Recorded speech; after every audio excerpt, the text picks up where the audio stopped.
Good evening, everyone. It's so great to see your beautiful faces here tonight.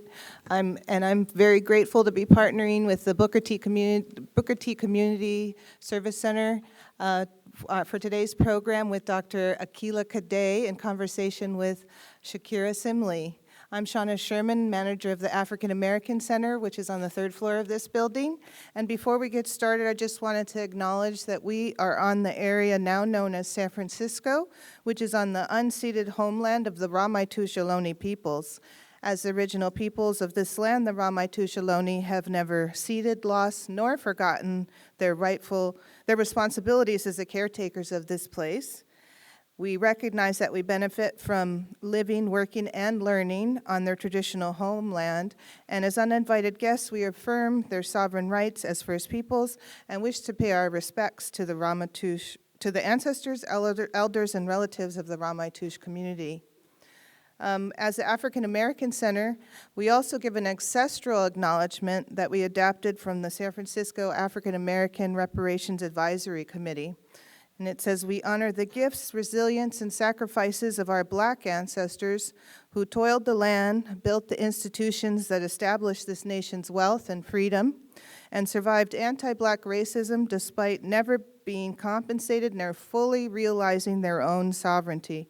We acknowledge this exploitation of not only labor, but of our humanity, and through books, events, and educational programming, we are working to repair some of the harms done by public and private actors. Like I mentioned, my name's Shauna Sherman. I'm the manager of the African American Center here, and if you haven't been there, it's on the third floor of the main library, and hope you get a chance to check it out. We have a bunch of books, we host programs, and right now we're hosting an exhibit by Hunters Point artist Malik Seneferu. It'll be up through April 20th, so I hope you get a chance to see it tonight. If you don't get to see it tonight, please come back and join us. We do our best to help work with community at the African American Center. That's why it's especially special to be partnering with Shakirah and her team at the Booker T Community Service Center tonight. I just want to thank Booker T and also the staff at the library that help make our events happen, especially our media services department and our janitorial staff. I'm going to give a brief introduction to our first performer tonight. His name is Michael Wayne Turner. Michael Wayne Turner III is a classically trained thespian and award-winning poet. Turner has shared stages with the likes of Daveed Diggs, the Cronus Quartet, and Beyonce, just to name a few. A winner of the Moth Story Slam and triple award winner at the International Conference of Performance Art and Creativity. Michael is an artist in residency at the John F. Kennedy Center, where he developed his one-man show, Hat Matter, which he will premiere at the Chelsea Theatre in London later this summer. Please join me in welcoming Michael Wayne Turner III to the stage.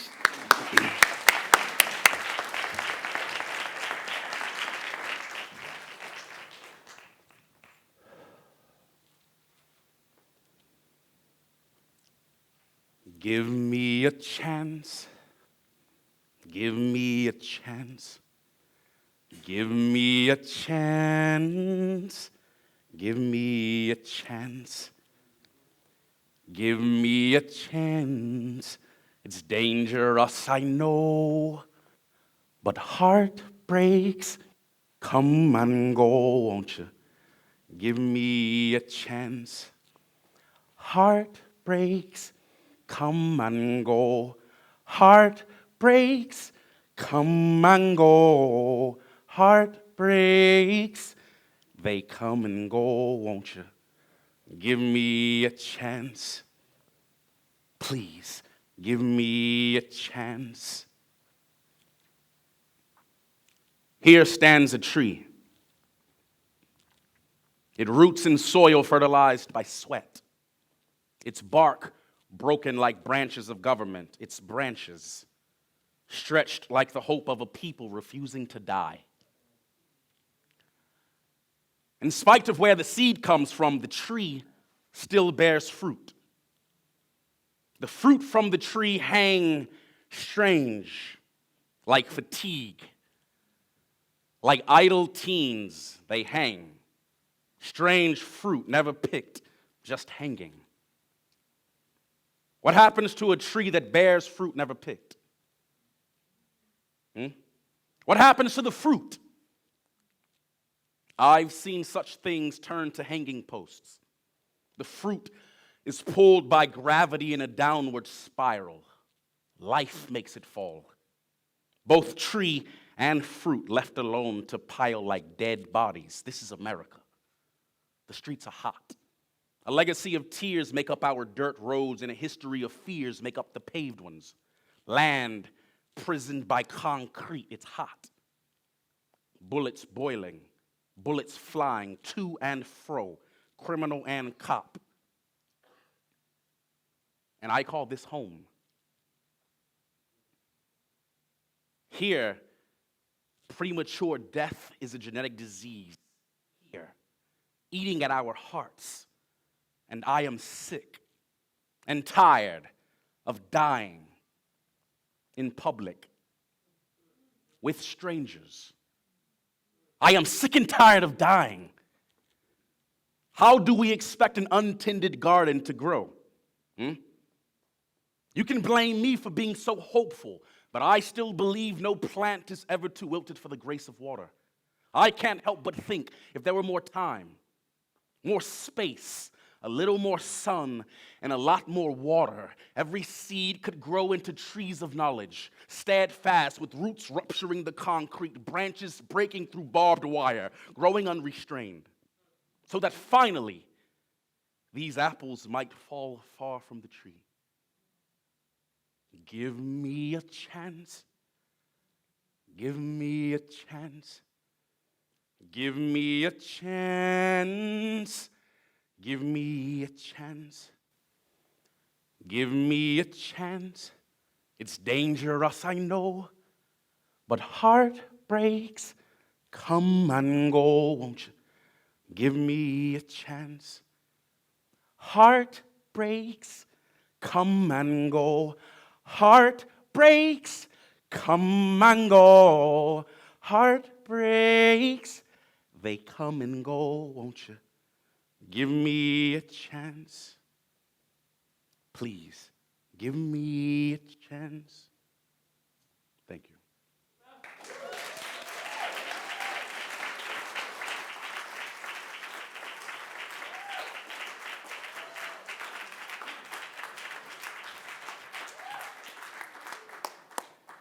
Michael Wayne Turnell III, you all definitely deserves a chance, that's for sure. So now we're on to our main event. I would like to welcome Shakirah Simley, Executive Director. Yes, no need for introductions here. Executive Director of the Booker T Community Service Center. Shakirah.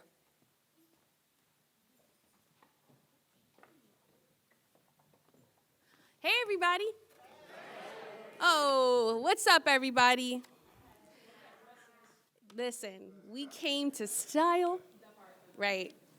This is family in the house tonight. For those of you who don't know me, my name is Shakirah Simley. I'm the proud executive director of the Booker T Washington Community Service Center. Do we have any Booker T folks in the house tonight? Yay! Whoop, whoop, whoop. I want to welcome everyone in celebrating Black Futures Month, Black History Month here in San Francisco, and we're so proud to partner with the San Francisco Public Library and the African American Center. So can we please give it up for our hosts, please?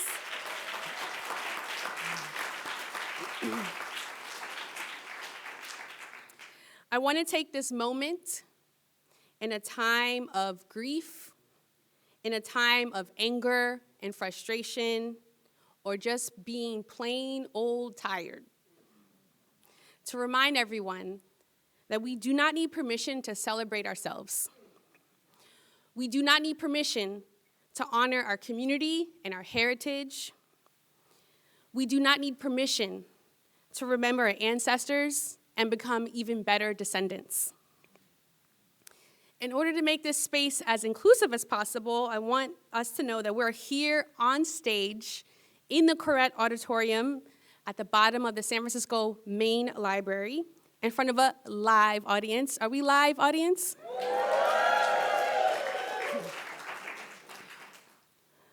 With dozens of advocates and artists and writers and freedom fighters, librarians, and lovers. I'm proud to serve at the helm of San Francisco's oldest Black-led and serving organization. We are 106 years young this year.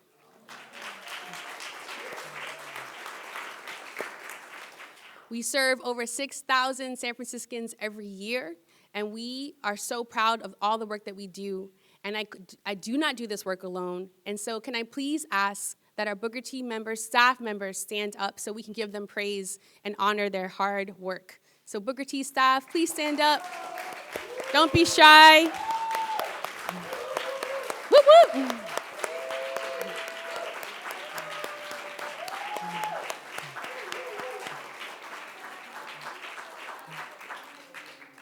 These are the folks that nourish and educate and clothe and house and counsel and support all of our community from 0 to 99. So thank you.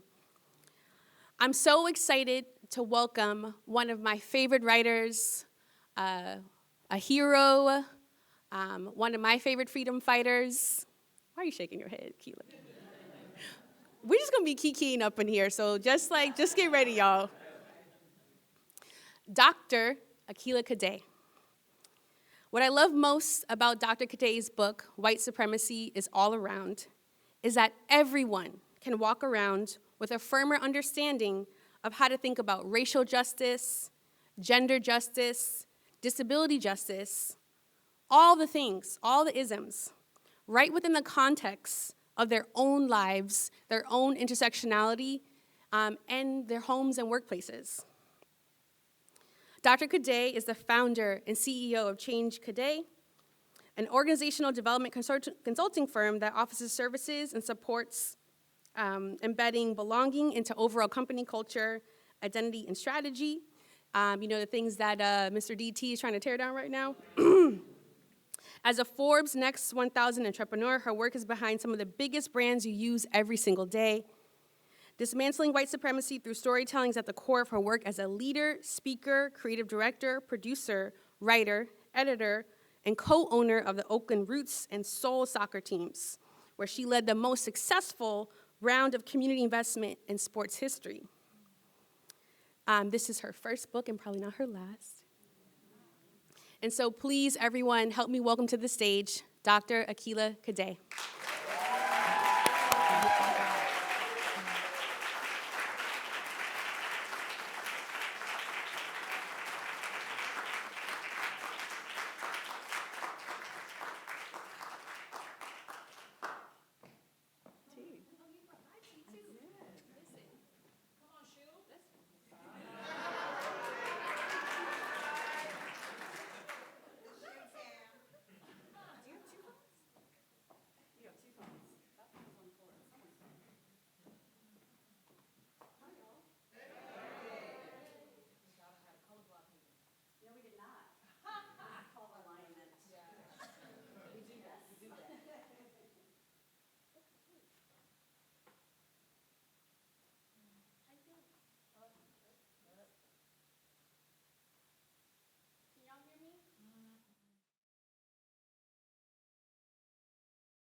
Surprisingly on key. I have been all-starring All-Star Weekend, so not for the reasons you think, although was I trying to find my husband? Absolutely didn't. But I found money, so thank you. Clap for that. That's hard. Let's clap for that. Also, if there's any future husbands in the audience. Slide in my DMs, and my number is, I'm not going to tell you. I'm so happy. We've been talking about this for, is it a year? We wanted it to be a year from the release date. We so did. It's Oh, all, we did? Yeah. So this came out February 6, 24. So this is the anniversary tour. Great, this is the birthday. This is a Yep. birthday party. It We're having a is. birthday party. We are. Yeah. So we meant to do that, We did. just like our outfits. I want you to start just by introducing yourself. Yeah. I always like to say that I'm a bad bitch. And the reason for that is I am. And that's it. Yeah, no, Talk over. yeah, no, this is being recorded, and accessibility is an important thing for me. I am a very proud disabled person. I'm a proud Black person. I'm a proud woman. I'm all of these things. But for those who may watch this recording later, the bad bitchness goes like this: curly hair, poppin', natural curls. It's a good hair day. Day 2 curls. I'm a light bright. I know it. I use my light skin privilege to dismantle white supremacy along with the light eyes. Now, if you like the light eyes, that's my mom's fault right over there. For that, I have on a color block dress that has white and black and gray. That is Zankoff, which is one of my favorite designers. And everything else is vintage and polka dot shoes. So, yeah, visual descriptions is one way that people can know and feel included if they may not be able to have the same vision that you have. So it's an easy thing to do, so everyone feels like they belong. Thank you, Dr. Cadet. You're welcome. And to balance that, I'm gotta press. Don't get used to it. But it's a good hair But day. the silk press It's is so silky. pressing. She's silky today in a Yes. color block Christopher John Rogers dress. Yay, Black designers. Yeah, yeah. So I would love for you to start with, so this book has been really grounding for me in so many different ways. And what it has done is it's really clarified the rage and feelings that I've felt when I've been subjected to similar situations. It's made me as a friend and fellow leader and bad bee, because I can't curse because Miss Barbara's here. Well, I'm a heathen. So, It's made me furious on your behalf yeah. that folks would not recognize your brilliance off the bat and choose to engage in behavior that's not okay. And so with that, you talk about in the book how dismantling white supremacy is your love language. And just to set a grounding for us today, could you talk about what does white supremacy mean? Yeah. Wouldn't you like to have white supremacy? Wouldn't you like to have the benefits of white supremacy? So what am I talking about? Driving and getting pulled over and just getting a pat on your back, or maybe just a speeding ticket. Going to an emergency room and having your pain be believed. Getting a promotion for no reason. Getting served at a restaurant because you are in line, wherever you are, right, in a restaurant. Being in a community that is walkable, that has grocery stores, right? And we know that's a real thing, particularly with the community of Booker T. Washington Community Service Center. Being able to have all that you need to thrive. White supremacy supports the social determinants of health. Social determinants of health are the things you need to have a long, healthy life. Access to education, a livable, walkable community, you're not dealing with pollution, right? Because if you are not a white person, if I go through those same scenarios, you get pulled over, you can get murdered, you can get maimed, you definitely are getting a ticket, you know what I mean? And that ticket may be for the wrong thing, and you have to invest your time in that. If you go to the emergency room, you are a drug seeker, you are not deserving of care, right? You have to prove your existence, even if in your medical chart it says whatever is there, right? You can have 17 million certifications, titles, jobs. You can be at the golf course all the way to the happy hour, and then you stay after to volunteer. You will print something for someone, and you still will not get a promotion, right? So that's what we're talking about, right? The benefits of white supremacy. The thing with white supremacy, white people say, it is only for us. That's it. You are not deserving of the same thing I have. And the things I talked about, we all should have as human beings. But because of how white supremacy works, we do not get those things. We have to prove our existence in spaces and places that continually choose to deny, belittle, and oppress us. So yeah, that's why I would like white supremacy. Thank you. Speaking of white supremacy, great segue for this entire talk. The re-election of Donald Trump brought What, he won? Yeah. Let's talk about being surprised. Let's talk about, and you talk about this in your book, let's talk about being surprised and who gets to be surprised. And in the book, you talk about how white folks get to be shocked and surprised over and over again. And the sobering reality of what happened in November 2024 is that we were not shocked and surprised of what we saw. And you also talked about a moment in which, you know, we hear from Black women, from many aspects of our community, some folks who call themselves part of the 92%, where they're like, I'm tired. We told y'all, I'm not doing it anymore. Y'all can go pick up the burden, clean up on aisle 8, that's all you right there. I'm not your mammy. I'm not your mule. But you talk about there was a moment in which Black women did save the day. Yeah. And so can you talk about that? And I want us to think about how do we do movement building in this moment of grief and despair, but also we're just tired. Yeah, I mean, you know, I'm tired right now. All-star. All-star, what? There were so many things. There were just so many things. Okay, so here's the thing. There was this day, y'all remember January 6th? Yes. That Was is anyone there? Trick question. You will be escorted out of it. Okay. So January 6th will always be the day my brother was born, who's right over there. But he's my first child. I'm very proud of him. He knows it. He knows it. He called me mom first. It's fine. We're good. We're all good. It's very healthy. But do y'all remember January 5th? Do you know what happened on January 5th? Black women saved the day. On January 5th, Black women flipped the Senate.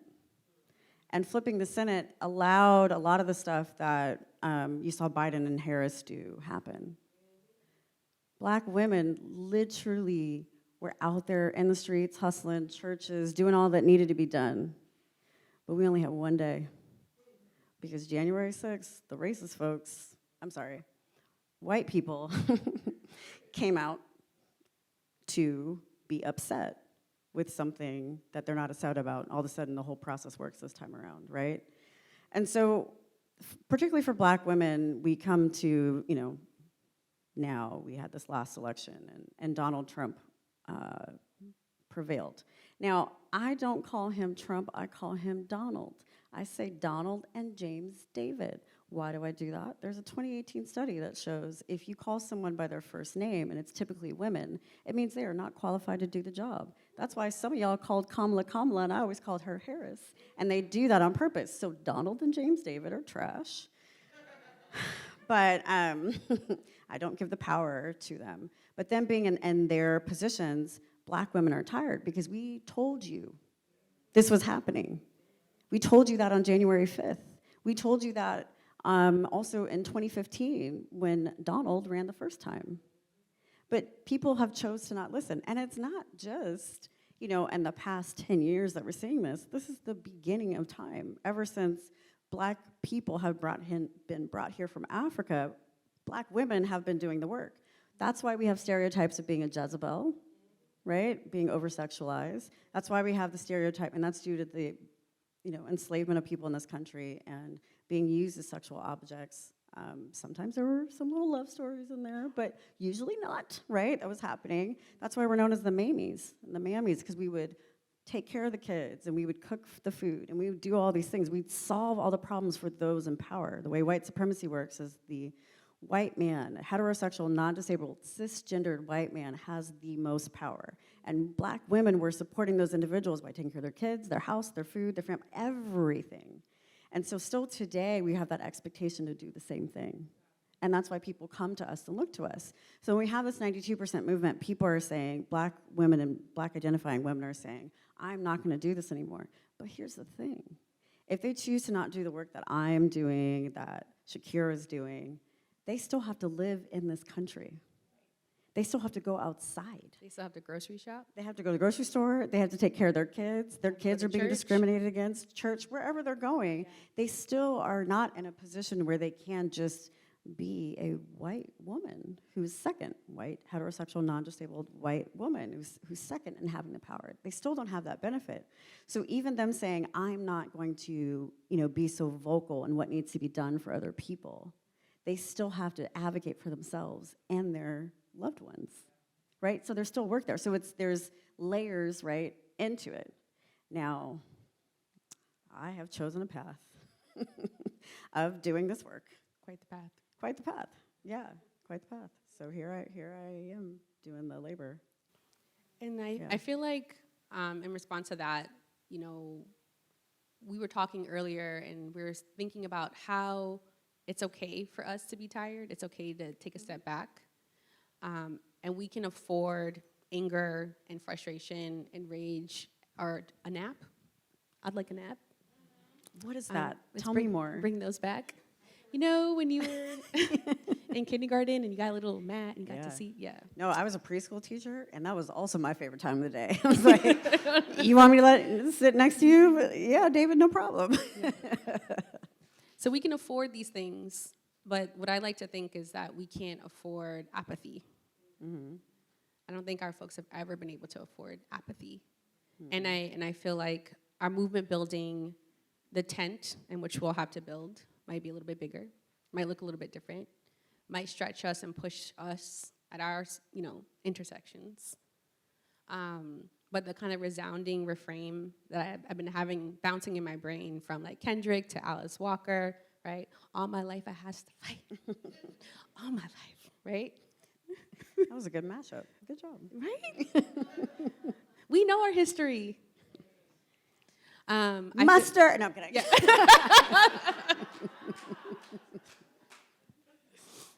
It is that type of panel. We can't afford to be apathetic. But I'm not here to kind of tell Black women what to do or how to do it. But I want to respect this moment that we're in. And I also want to respect the ways in which other communities are awakening or recalibrating in this moment. And I'm interested to see the ways in which we're going to come together and what that kind of cross-racial, cross-civility, gender, whatever, solidarity looks like. Yeah. So that's my little maybe nugget of hope, but I could be really naive and just, you're just laughing at me over here, okay. I mean, I have good days and bad days, I'm not gonna lie. Yeah. I'm like, you know what?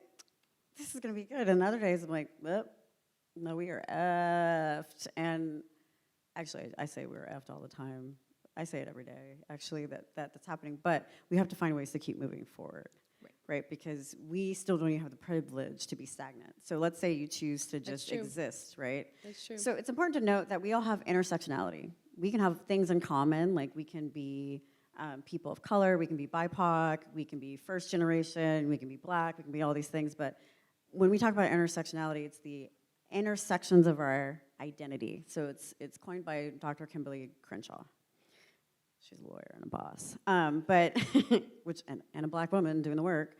But the whole reason why she came up with that term is in Detroit. Detroit's Motor City. So Black women sued an automobile company, and they were like, "Well, you're not a woman and you're not a Black man, so you can't sue. Like, what are you mad at with your schedule? Because we only understand a Black man, and we understand a woman being screwed over, but we don't understand a Black woman being screwed over, right? Because the intersectionality of it, the intersections of our identity. And so that's why she came up with this term.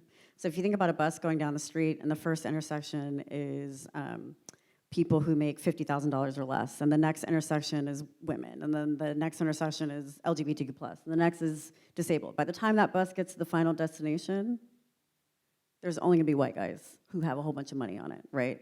So the more intersectionality you have, the more oppression that you have, right? So that's why I purposely say notes from a Black disabled woman in a white world on the book, because my stories come from that intersectionality of either being disabled or being a Black person or being a woman or a combo platter of those things. and the treatment as the result of that. So again, if you are dealing with more points of intersectionality, you will wake up and say, wow, RFK literally runs Health and Human Services, which runs the Medicaid or Medi-Cal that I'm on, which runs that, and the list goes on. And if you have health stuff like I do, it's hard to sleep. Like, in our disabled community, a lot of us are flaring right now. You may think this is a striptease, but it is not. My shoulder's coming out. So my shoulder's taped right now.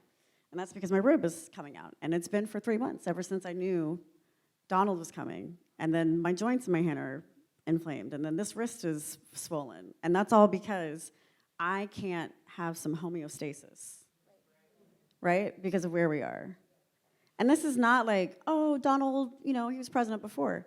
Yeah, they did their homework this time. Right? And there's people who actually know what they're doing. It's the Mandate for Leadership, which y'all may know is Project 2025. That's real, and it's happening. There's already, last time I checked, and I can't check every day, 73 things have already happened, right, as a result of that.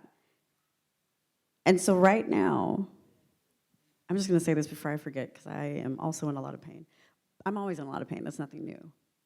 If day one it says, hey, you identify as trans, non-binary, guess what? We don't want you here. Day two, you're an immigrant that's a black or brown immigrant, because if you come for Switzerland, that's fine. Norway, welcome in. Canada, hey, great. But if you're coming from Haiti, where my dad is from over there, and I'm a first-gen person, if you're coming from any place in Mexico, South America, they want you gone, right? It's not impossible for me, who was once 3/5 the person, to be 3/5 the person again. I need you all to understand that. Never in the history of America have we had attacks on people who are protected classes. I think you need to understand that. Protected classes are being attacked.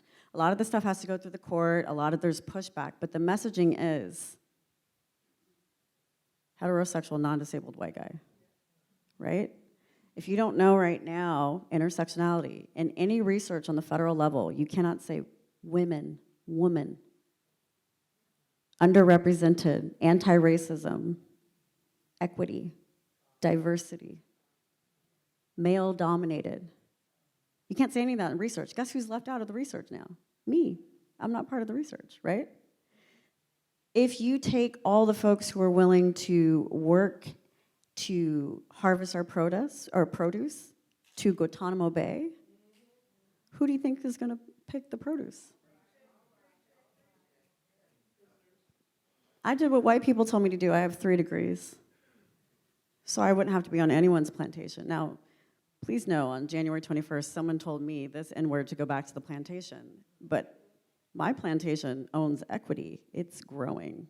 So I'm not going to anyone else's plantation. Mm-hmm. That plantation is my home. It's my empire that I had to, fight hard to get. So, this is not the first time. This is dire. This is history beyond history beyond history. And if we don't get our stuff together, then I'll see you on the plantation. And I will be in the House because of how things work. But I will be advocating for those who have a beautiful, deeper complexion, because that's how I roll. I mean, I use humor to get through this, but these are the real things that are happening right now. And I also want to take us to, I know that we live in San Francisco, we live in Oakland, and we're in California. And so there's a degree of I think, a false sense of security that we may have being in this space. But when I look at some of these faces in the room, and I know many of them, and y'all are really cute tonight, so thank you. So cute. When we talk about these things, y'all don't actually are able to move through community or through the space or, through this state with safety, with support. And so I don't want us to, export these things. This is what's happening down south, right? This is what's happening in New York. This is what's happening in DC. No, it's happening here in San Francisco. It's happening here in California. And yeah, so I always have to get vaccinated because I have all the health stuff I have. And the last one I got, I had to go to Walnut Creek. And this is during the campaign time, right? little overpass had, Trump, Trump, Trump on it, right? And then when because I am me, I got a vaccine and then hopped on my car to be in a meeting, a whole bunch of big trucks with flags and stickers coming by, right? And I live in Oakland. That's 20 minutes away, right? Mm-hmm. I work with a multi-billion-dollar client, and we're doing something with the city of San Francisco. The city of San Francisco, your liberal-ass city of San Francisco, has informed us that we cannot write down words like diversity or inclusion or equity in any email, any paper, any document. They believe in it, and they still want to do it, but we can't write it down. Because remember, all these emails are property that can go up, and some of the money, some people that, and I don't know all this, but some of the people we can work with can be on federal pass-through dollars. I used to be a former employee of the city and county of San Francisco, and also was a former employee of Booker T. Washington Community Service Center, and I looked it up, and I was there for 1 year.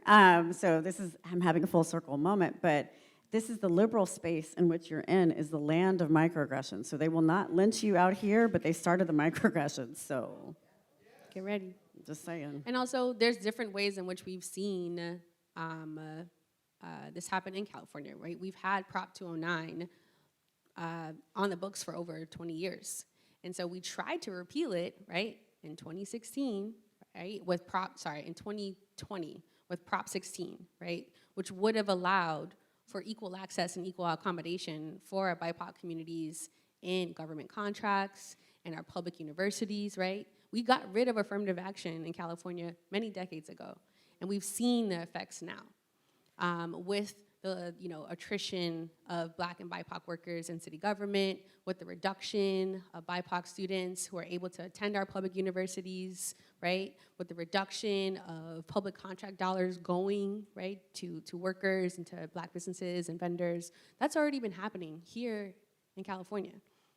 And so I just want to make sure that when we're thinking about these things, we're thinking about the local, thinking about the local and staying local.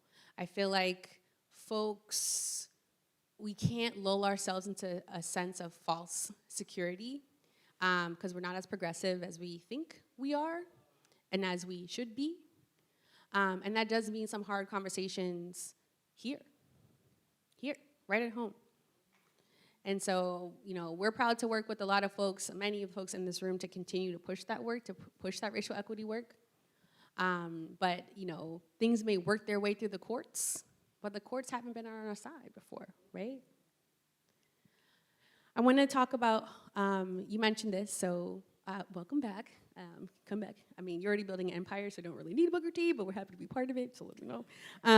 But I would say, you're not new to this, you're true to this, right? You work for the city, you've worked for Booker T, you worked for the Curry Senior Center, and so you have always, and you've honed your writing in that process, but you've always had a deep sense of equity and sense of community work before this book came about. And so I want to talk about what spurred that, right? What drew your desire for social justice, and where does that come from? Well, there is a chapter in my book called I Am My Ancestors. That will tell you all that. So next question. No, I'm kidding. Buy the book. No, so. Buy the book. Commercial number 1. I am a first-generation Haitian, so by default, I am naturally someone who likes to, shake shit up. So that Did you say you're a revolutionary? Oh, no, I don't have an outfit for that. But so it's definitely in my blood. My father is a diplomat and a lawyer, so if I ever wanted a toy, or pretty much anything in my childhood, I had to have the pros and cons, Max, for what it was that allowed me to see both sides, perspectives of things. My mom was on the COINTELPRO list. Sorry for the youth out here.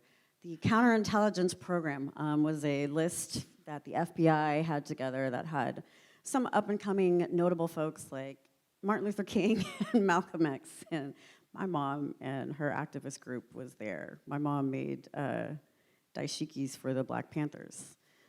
in Sacramento. Sacramento is my hometown, so my grandfather's shoe shop, the Black Panther's office was on top of that. So I could not be this. But I did choose the path of white supremacy and, try to get a good job and do what I was supposed to do. But I realized that for me, 9 to 5 spaces meant I had to be in a box. And I was either too black or not black enough. Or I was too smart or not smart enough. Or I was like funny and smart, but you're pretty? Like, you can't be pretty and funny and smart. Like, you can't do, I don't like that. Why do people like you more and not me as your boss? Like, stuff like that. And then they're like, you need to get more degrees. Okay, I got a master's in public health. No, not like that. You need to do more. Okay, here's a doctorate in health science and leadership and organizational behavior. You want me to call you doctor? Mm-hmm. I sure do. Because with your whole chest. Yeah. Can we say Whole chest. Can we say Dr. Cadet? Y'all supposed to say it with me. Oh, no. Doctor No. Oh, Cadet. Thank I you. did not like that. That was too much. Just call me Kiki. That's better. Yeah, so I had to, this is a story in my book, but I'll tell you because I'll keep it very short. And I think it's, the chapters, I have 99 problems, but keeping a job is one. Because I have my own thing, but I finally got this job that was doctoral level preferred, 6 figures. It was here in the Bay Area for a big health system. My past life was a health administrator. I have views of the Bay. I really felt like the Olivia Pope of diversity, like power suit and everything. There was a gym in my building that was included. I was like, who am I? Like, especially coming from like the city and county, I was like, I have a gym, it's included. She has arrived. Parking is free, and I had a 10-minute commute, and I was like, oh my God, the school paid off. And I was in a one-on-one meeting with my boss, white male in his 60s. He has a master's in organizational development. I have a doctorate in organizational development. And we were just in the meeting, and he looked at me and said, I didn't think you were that smart when I interviewed you, but you are smart. And I was like, what the fuck did you hire me for? What did you hire me for? What did you hire me for? Why would you say that? And he was like, oh, I guess that's offensive. I'm sorry. I said, not only was it offensive. He guesses. He guesses. Not only was it offensive, like, I'm going to have to rebuild my trust for you, because here I am feeling like for once there was that alignment that we don't have as black women, which is the pay, the job, the parking, the authority all made sense, right? The quality of life. Like, I was able to work on my fitness and not be on the train or be in traffic for an hour, to have a better quality of life. And now you're telling me this. Like, you're telling me this thing. And so he's like, oh, okay, I'm sorry. And then he fired me the next week. Yeah. And because I told you I'm a child of a lawyer, let's just say I got all the shoes I wanted after that. But yeah, like, it's those types of things. But when I was fired, I'd never been fired in my entire life. When I was fired, and I knew it was coming, because we had our one-on-one meeting, and I know vibes and stuff, and I purposely know how to play the game. I put on a suit that day. I looked more masculine that day, because I knew he was trying to mess with me, and I was like, I'm not the one. And I was right. He also was fired, because I am petty, and I figured it out. But I was fired that day because I was 100% me. I chose to not bend or cower or fit into that box that people wanted me to be in. Right? And so it was 1 week before my birthday. I asked my friends to give me grocery store gift cards because I didn't know that I could get food stamps. No one told me. So I ate on my pantry, my freezer, and I hustled. And within 3 months of being true to myself, in 1 week, I got $250,000 of contracts. Yeah. And these people are telling me, still to this day, February 2nd, I celebrated 10 years of my consulting firm. Woo! Thank you. Let's clap for that, please. And these people pay me a whole bunch of money because they want to know what I have to say. And sometimes what I say is not nice. And they're like, thank you so much, Dr. Cadet. And, and that's because I was able to find the space and place to do it. Again, my intersectionality didn't allow me to thrive in traditional 9-to-5 spaces, but I created the safest, most supportive space for me. And let me tell you, my boss, she's cute, she's single. But she's the most supportive person ever. And we applaud you. We applaud. Can we applaud, please? So what I will say is that the most important thing is anyone who's ever worked for me has been harmed in the workplace. And that's because I want them to know that there is a place for them, however long they stay with me. And I love when people leave me because they know that I support them fully, so when they go, they could still thrive. And if they need something, I'm still here. But I use exactly what people didn't do for me in those spaces, and I do the Same. complete opposite. Same. You know, and that, like, you can see the trauma of people melt away. Yeah. And that is, like, one of the best things about being able to have a firm for so long. Heard on being your own boss. I definitely think this just brought something up for me too. All the sort of restaurant or nonprofit trauma or small business trauma that I have and hold. It's important for me to not translate that to a workplace where you feel incredibly responsible for folks. Yeah. And think about something different and build something different. And I think something about our particular generation is that we're younger than we look. I would say that we are the trauma breakers, right? We are breaking these sort of generational traumas that have held our communities down for so long. And we're having to do that with family, with workplaces and relationships and community.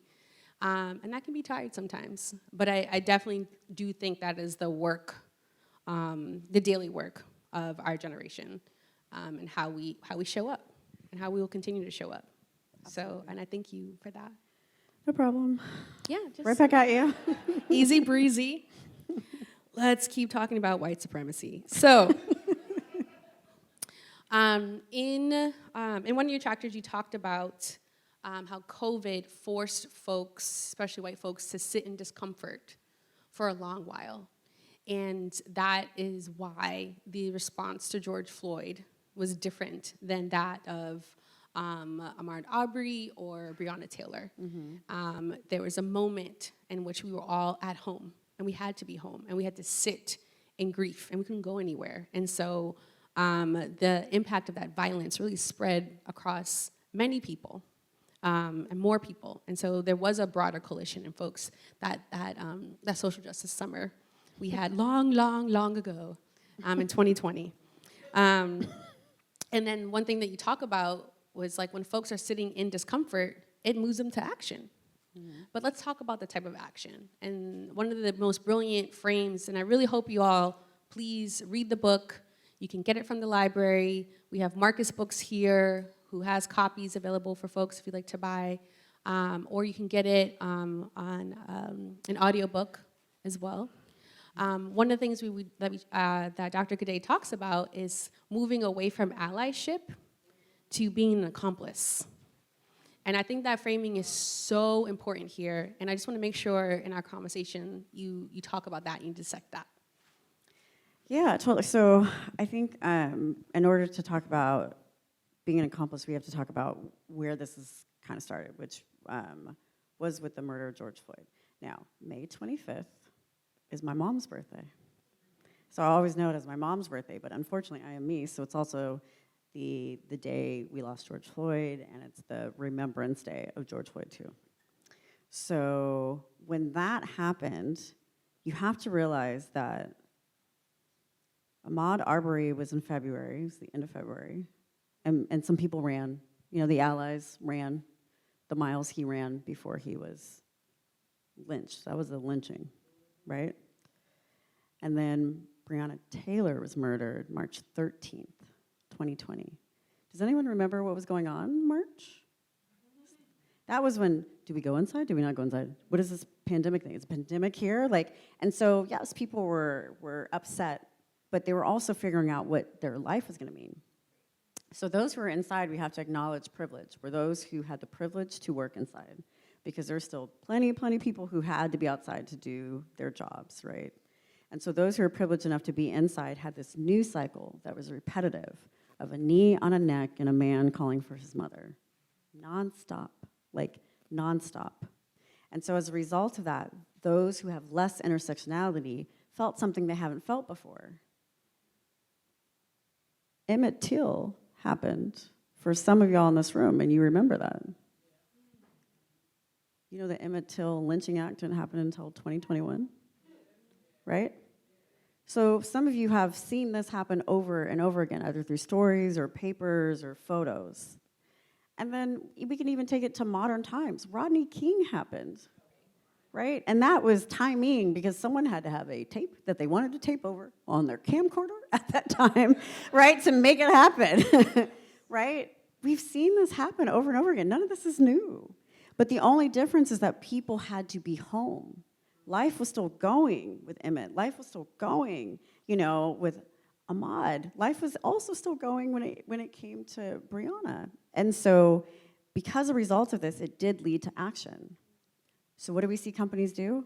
Next year we're celebrating Juneteenth. We don't have enough time to do it because we just learned about it today, and we realized it's going to be in 2 weeks. We're going to kneel. But we're going to give everyone. We're going to kneel. And we're going to have a kente. We're going to have a kente cloth on, you know, in DC. Just, you know, so everyone knows. But next year y'all are going to get the day off. And you know what, Akilah, you exist now, so we need to do profiles on you. You need to be in the TV. You need to make this money. You need to solve this Fortune 500's problem.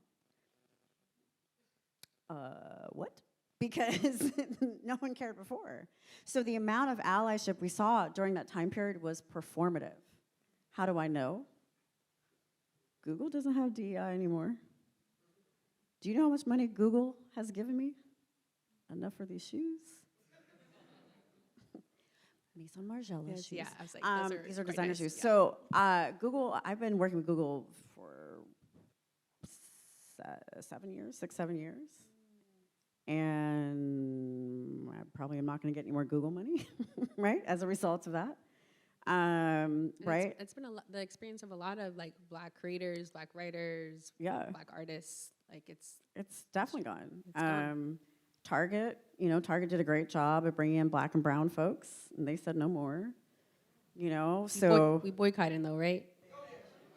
Yes. it's a Miss Rosie conflict said. though. I just buy, if you go to Target, just buy Black and brown stuff because they still have to get rid of their product because some, depending on their contract, it may go back to them, you know, and they'll have dead stock. Anyway, so just sell out their stuff and then be petty after that, you know, and then don't go to Target. But we're seeing that. So where we are now with the performative action is that people have to actually be an accomplice. So what is an accomplice? An accomplice is what it sounds like. Rob the bank for me, get in the car knowing the risks, and ride for dismantling white supremacy, right? White people have a hard time with the word accomplice because they don't want to be bad, right? They don't want to be bad, but it's the act of an accomplice of what we know it as. Yes, they are an accomplice to a crime. They knew what was at risk, and they chose that risk. They chose losing that power and that proximity to white supremacy for me, Right. for you, for Right. someone who doesn't have the same thing. If people don't like the word accomplice, you can say activist, you can say advocate, but it's really doing the work. So think about it this way. An ally will give money to, you know, Obama or Harris, or, I'm gonna give money to the bailout campaign. I recently learned that bail money is complicated, so I wanna put money in the bail thing, right, and yay. But that same person can say, like, well, it's always been Christopher Columbus Day for me. I don't know why I have to say Indigenous Peoples Day. It's just easier for me to say Christopher Columbus, because that's what I know it as, right? And that's the ally.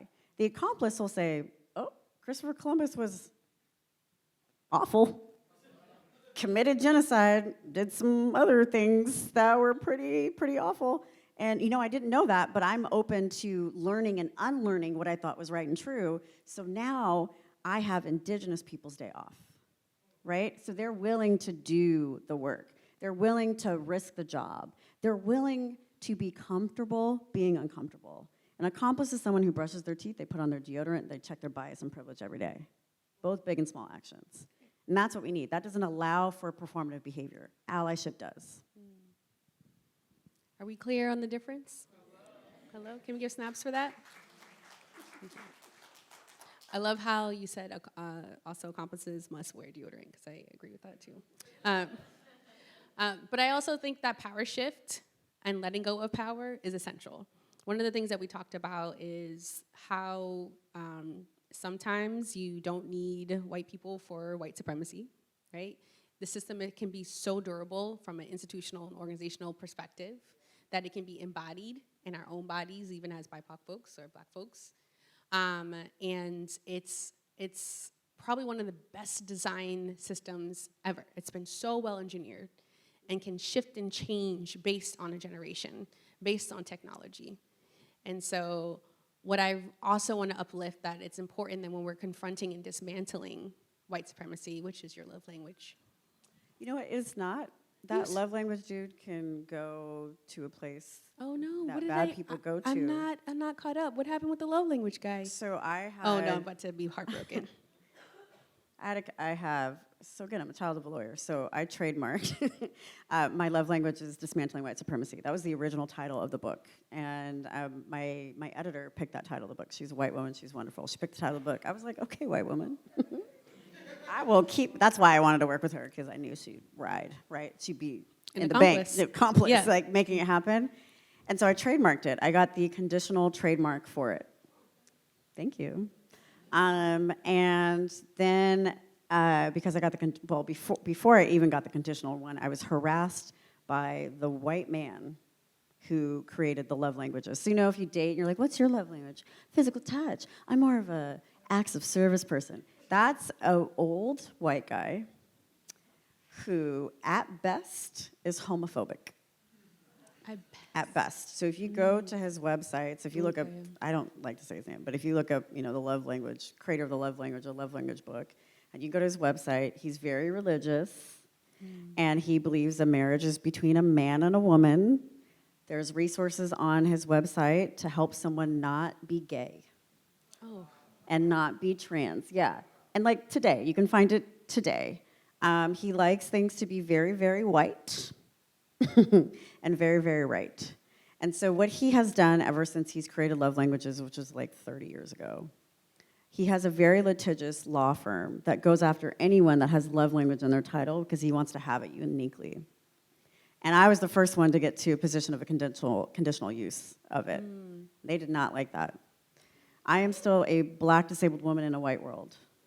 So I did not want to use my money that I knew would disappear because of where we are today. It would be 6 figures to fight him. And so I had to settle. So the t-shirts that I have on my website are basically free. If you want one, just email me, I'll send it to you because I have to get rid of them. But in me writing a book to dismantle white supremacy, I'm dealing with white supremacy to get the book out. Right? And I had to make a choice. And because I'm not a rich white dude, I can't spend money like that. So I had to pivot, so that's why the title of the book is White Supremacy is All Around. So if you want to have love languages, just know you're upholding homophobia, transphobia, and racism. And that is not a love language. Yeah. It's not. Yeah. So when we know better, we do better. That's what I just learned. Thank you. Yeah. But what I did want to loop back to is when we are in the act of being an accomplice, it is putting sand and grit in the gears of that system. Right. It doesn't have to be, I mean, there is movement building and organizing that is always happening and always has been happening. And yet, what are the ways in which we show up in community care and mutual aid for each other every day? What is the language that we use? The company that we keep? The places that we frequent? Where we put our money? If we know our neighbors, how we show up for folks. And so I just want to kind of make sure that folks can leave here and understand that, and we had talked about this, where Marimba Kemba's like, quote, that hope is a muscle, right? It's a discipline. And so I just want to talk about how do we flex? How do we flex that muscle, right? What does that hope look like? If we're going to dismantle these systems? So, 2 things. For those who identify with white supremacy, either you have proximity to white supremacy or that's your jam. I mean, I'm not going to yuck anyone's yum. There's just consequences. You wrote a book on it, though. I know, but there's listen, if people want to live and be fully committed to white supremacy, do it with your full chest, like you're saying earlier. Have the platinum card and lean into it. Don't pick and choose when you want to do it. Yeah. Do it wholeheartedly, right? Because I'm on the other side of doing it wholeheartedly. When I dismantle anything for white supremacy, I'm doing it for people who are disabled. I'm doing it for people of color, BIPOC people. I'm doing it for women. I'm doing it for black women. I'm doing it for so many groups, right? And this is the path that I chose. So I ask the same of white supremacists. Ride hard on your side and commit to it, but don't pretend like, well, I have a black wife. Okay. That doesn't absolve you for anything if you feel that you have to keep upholding values of white supremacy, right? So when you're talking about this gear and putting sand and stuff in it, it's really important for those who are moving forward with the hope and the muscle that have that proximity to power to realize that when I say dismantle white supremacy, I'm not saying black power. I'm not saying AAPI power, Asian American Pacific Islander power. I'm saying we all have the same thing. The reason why white supremacy works is white people feel they are superior to everyone else because our systems, our structures, our TV shows, our food, our everything says that they are better than us. If you realize, whoa, that's actually messed up, then all of a sudden, when I'm at a cafe and a white person stands in front of me, even though I'm clearly in line, you're gonna be that white person in the front to say, she was behind me. Because I don't have to do the work, right? That's a small thing. I'm not asking you to get the Emmett Till anti-lynching law passed. I'm not asking you to do that. That would be great It's too. important, yeah, but I'm not asking you to do that. I'm asking you to use that power and privilege that I don't always have access to or I'm too tired to use, right, in that space. That's what makes sustainable change. That's why I say, brush your teeth, put on your deodorant, check your bias, check your privilege. You don't, we have our lazy little Sunday or Saturday, maybe don't brush your teeth or whatever, right? But it's the same pace. In general, that's something you're consistently doing. Right. That's how, we need to show up, that hope, that muscle. That's how people feel better about it. But the secret to white supremacy that white people don't realize is that white supremacy will also condition you to feel bad when you are championing for me. Because the power is so great, you don't want people to know that you have a black friend, right? Or, you did something for a black person. So they have to work through that. Right. These same white folks don't realize that once I went to preschool, the other black kids, it was like maybe one other family, and my twin sister. So I had to learn white supremacy when I was 2 or 3. And then when my graduating class of 8th grade, there were 4 black families. I still know them today. You know what I mean? And then when I went to high school, then that's when I started to get bullied because more people got there. And I talked white, and I looked this way. Again, the internalized race, all that other stuff. But I've had to learn how to acclimate to white dominant culture since I was a baby to survive. I'm not even asking white people to do that. I'm just saying, just see that I exist right now. Right. Right? Just hire a black person. Yeah. Don't have a diversity hire, right? Right. We're not even asking you to think about the pressure and stress some of us have for our own community with how ICE is everywhere. Or the simple fact that security is here. Yeah. And right? that was and we talked about this, like that was a choice. Because unfortunately, Dr. Cadet has gotten hate mail and death threats and Thank you so attacks. much. That's how you know you made it. And so she has arrived. But I would say, we had to make a calculated decision to make sure that how can we ensure safety for you, but for all of you. Just for showing up, just to want to be educated, just to be in community with one another, just to go to your local library and feel held in a space.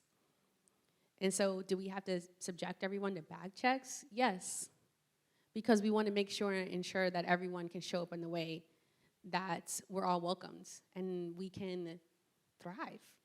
And so, but that is also, we discussed this as well, right? Like having to always sit in a sense of racial terror, right? You're always, at all times. You're like always on, right? So it's the opposite side. That alert. Alert, yeah, yeah. it's always on. Like I was explaining, I'm in more pain because I'm always thinking about, what's gonna happen next? But so the other side, right? So that's how those who identify with white supremacy can move forward, right? Right. Hope, muscle. The other side is very, very, very short story. January 20th was only known as MLK Day, right? Yeah, but every few years, Inauguration Day is the same day. And so I got up, I posted a little something, sent my little Substack newsletter out, and then I said, I'm gonna protect my peace today. And I wasn't on social media. I watched funny things, I ordered in, just living my best life. I woke up in the morning to 550,000 views of that Instagram post. The white supremacists had entered the chat. And because there's less protections on any meta thing, I have to personally go in and block all these folks, right? Otherwise, they'll go to another post or they'll DM me or whatever. My Substack had a comment on there that said, "This nigger needs to go back to the plantation." And then I went into my work email, my personal email, and there was an email from Undead Shotgun White at gmail.com, if you want to message them. That said, "She won, he lost, get over it." And because it was Tuesday, my out of office for MLK Day was still on. So he responded to that email with a pixelated video with a man saying, "Release me," over and over again on a cross with fire behind it. And that was day one. That was day one of Donald Trump being in office. And I had death threats prior to that.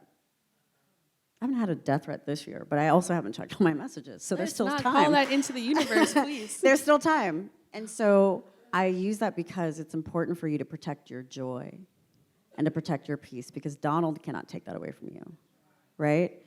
And so I had to have a real talk with myself saying, like, this isn't sustainable where we are. Like, I won't do well. Exactly. This is not sustainable. This is not. But you have to do a little something to bring joy into every day. Right. You can say no to the no's, yes to the yeses. If you don't have it in you, that's fine, because remember, if you just move outside, you're going to be dealing with something one way or another. Right. And that is more than enough that you showed up for yourself, and if you show up for the job and other people, it's all value add. So protect your joy and peace. Protect your peace. And so I'm getting eyes that it is time. But I would love for you all to please join me in a loud round of applause for Dr. Cadet.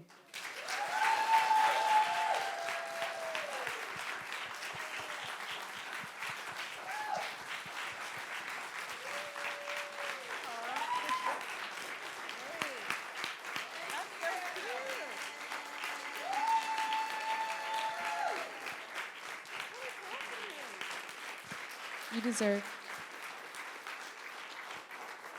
On behalf of Booker T. Washington, thank you all so much for being here this evening. Please check out our folks from Marcus Books in the house. Buy the book. It is White Supremacy is All Around. Happy Black Futures Month, and we'll see you all soon. Thank you again.